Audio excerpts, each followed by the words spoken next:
30 പേരുടെ ശരാശരി വയസ്സ് 24 എങ്കിൽ 5 വർഷങ്ങൾക്ക് ശേഷം അവരുടെ ശരാശരി വയസ്സ് എത്ര?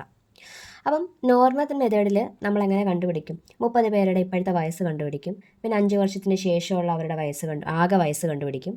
പിന്നെ 5 വർഷത്തിന് ശേഷമുള്ള അവരുടെ ശരാശരി കണ്ടുപിടിക്കും. അങ്ങനെ കുറേ സ്റ്റെപ്പ് വെച്ചിട്ടാണ് നമ്മൾ ഈ കണക്ക് ചെയ്യുന്നത്.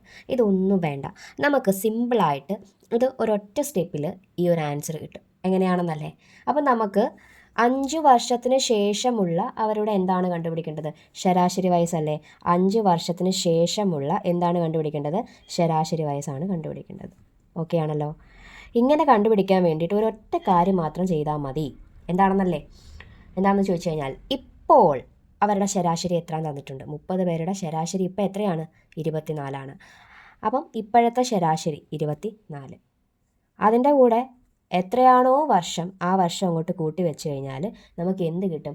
5 വർഷത്തിന് ശേഷമുള്ള അവരുടെ ശരാശരി വയസ്സ് കിട്ടും. 30 പേരുടെ ശരാശരി വയസ്സ് കിട്ടും. അപ്പോൾ 30 പേരുടെ ശരാശരി വയസ്സ് ഇപ്പോൾ എത്രയാണോ അതിൻ്റെ കൂടെ 5ഉം കൂടി കൂട്ടി കഴിഞ്ഞാൽ 5 വർഷത്തിന് ശേഷമുള്ള അവരുടെ ശരാശരി വയസ്സ് കിട്ടും. അപ്പോൾ ഇവിടെ എത്രയാണ് ആൻസർ വരുന്നത്? 24ൻ്റെ കൂടെ 5ഉം കൂടി കൂട്ടിയപ്പോൾ നമുക്ക് എത്ര കിട്ടി? 29 കിട്ടി. അപ്പോൾ നമ്മുടെ ആൻസർ എത്രയാണ്? 29 ആണ് നമ്മുടെ ആൻസർ. 29. ഓക്കെ ആണല്ലോ?